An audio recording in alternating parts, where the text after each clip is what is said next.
نبیرہ کی زندگی میں بہت بڑی مشکلات کھڑی ہو چکی ہیں، کیونکہ شہیر کی جو ماں ہے نا، اس کے پاس بہانہ آ چکا ہے کہ بس چاہے جو کچھ بھی ہو جائے، پہلے آپ کی بہن کی شادی ہوگی اور اس کے بعد نبیرہ کی شادی آپ کے ساتھ ہوگی۔ اور آگے سے جو نبیرہ کا والد ہے، اس نے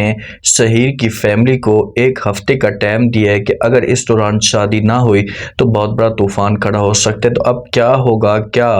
نبیرہ اور شہیر کا جو رشتہ ہے اسے ہمیشہ کے لیے ختم ہو جائے گا؟ اور کے ساتھ میں آپ لوگوں کو دکھایا جائے گا کہ شہیر جو ہوتا ہے اسے اپنی ماں کے پاس آتا ہے، اسے پیار سے سمجھانے کی کوشش کرتا اور کہتا ہے کہ دیکھیں ماں جی، میری بات کان کھول کر سن لیں۔ جو نبیرہ کے والد ہیں اسے اپنے سر سے بوجھ اتارنا چاہتے ہیں، اسی وجہ سے وہ نبیرہ کی شادی جلدی کروانا چاہتے ہیں، تو پلیز میری بات مانیں تو آپ جو وہ ایسے شادی ہونے دیں۔ تو آگے سے ماں جو ہوتی ہے اسے شہیر کو جواب دیتی اور کہتی ہے کہ جو آپ کی بہن بیٹھی ہوئی ہے، کیا آپ کے اوپر، میرے سر کے اوپر بوجھ نہیں ہے؟ تو آپ یہ سب کچھ بھی تو دیکھیں نا، یہ چیزیں تو آپ نوٹ کریں۔ بس چاہے جو کچھ بھی ہو جائے، جب تک آپ کی بہن کی شادی ہو نہیں چاہتی تو اتنے تک جب وہ آپ نبیرہ کے بارے میں نہیں سوچیں گے۔ اگر یہ رشتہ ٹوٹتا ہے تو ٹوٹ جائے، مجھے کوئی اعتراض نہیں ہے۔ جب یہ باتیں ماں سنے گی، شہیر سنے گا تو یہ اور بھی زیادہ پریشان ہو جائے گا، اپنی ماں کے سامنے منتیں ترلے کرنا شروع کر دے گا، سمجھانے کی کوشش کرے گا اور کہے گا کہ دیکھیں میری بات تو سنیں، آپ ایسا مت کریں، نبیرہ کی شادی ہو جانے دیں، اس کے بعد جب وہ میں آپا کے بارے میں بھی سوچوں گا۔ ماں جو ہوتی ہے یہ انکار کر دیتی ہے۔ نوشین کو خوشخبری تو مل چکی ہے، لیکن نوشین کو اس بات کا نہیں پتا کہ اگر اس دنیا میں بچی آ گئی تو بہت بڑا طوفان کھڑا ہو سکتا ہے۔ آتا ہے باسط اس کے پاس، کیونکہ باسط اس دفعہ پورا شکین کے اندر ہوتا ہے،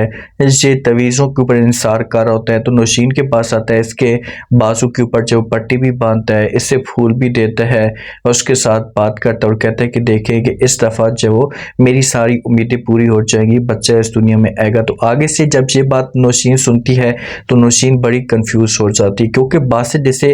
دھمکی بھی دے گا، باسط اس کے سامنے یہ بات بھی کرے گا کہ اگر اس دنیا میں دوبارہ دوسری دفعہ بچی آئی آپ کے لیے اچھا نہیں ہوگا۔ تو اسی بات کا جو خوف ہوتا ہے یہ نوشین کو ہوتا ہے اور یہ نبیرہ کے ساتھ بات شیئر بھی کرتی ہے۔ تو آگے سے نبیرہ جواب دیتی ہے نوشین کو، اس سے کہتی ہے کہ یہ آپ کے بس میں تو نہیں ہوگا نا، اگر بچی آ گئی تو پھر کیا ہوگا؟ تو نوشین کو یہ بات اندر سے کھئی جا رہی ہوتی ہے، اس سے ٹینشن تک نہیں کیا ہوگا اور آگے جا کر مزید میرے لیے کیا مشکلات کھڑی ہو سکتی ہیں۔ نوشین جو ہوتی ہے نا، جو باسط ہوتا ہے نوشین کو یہ بات کہتا ہے کہ بھائی آپ نے کوشش کرنی ہے کہ کمرے سے باہر نہیں نکلنا۔ اب نبیرہ والے جب ملاقات کرنے کے لیے جاتے ہیں تو نوشین جو ہوتی ہے ان کے ساتھ باہر بیٹھتی ہے، گپ شپ مارتی ہے، تو جب باسط آتا ہے تو باسط کی جب نظر پڑتی ہے تو باسط جو ہوتا ہے یہ غصہ کرنا شروع کر دیتا ہے نوشین کے اوپر، نوشین کے اوپر غصہ کرتا ہے، اسے ڈانٹتا ہے کہ بھائی میں نے آپ کو منع بھی کیا تھا، آپ کو میں نے کہا بھی تھا کہ آپ نے جب وہ کمرے سے باہر نہیں نکلنا، تو پھر آپ کی ہمت کیسی ہوئی، آپ نے میری بات کیوں نہیں مانی اور کیوں باہر نکلی؟ تو یہ باتیں جب نوشین سنے گی تو یہ پریشان ہو جائے گی، لیکن باسط کی جو نظر ہوتی ہے اسے نبیرہ کے اوپر بھی پڑتی ہے، تو اگر اس دفعہ نوشین کا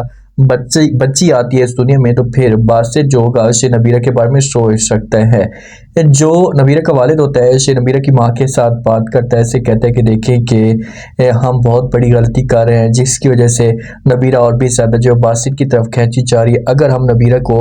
ڈھیل نہ دیں، اس کے اوپر غصہ کریں، یہ اس کو جب وہ دبا کر رکھیں، شاید اس کو پابند کریں، تو پھر معاملات جو ہوں گے سے ٹھیک ہو سکتے ہیں، کیونکہ نبیرہ کے والد کی جو سوچ ہے نا، یہ نہیں چاہتا کہ نبیرہ کی جو شادی یہ باسط کے ساتھ ہو۔ نبیرہ کے والد کو سب کچھ نظر آ رہا ہے کہ آگے جا کر جب وہ کیا مشکلات کھڑی ہو سکتی ہیں نبیرہ کے لیے، جو شہیر کی ماں ہے اسے کبھی بھی خوش نہیں رہنے دے گی۔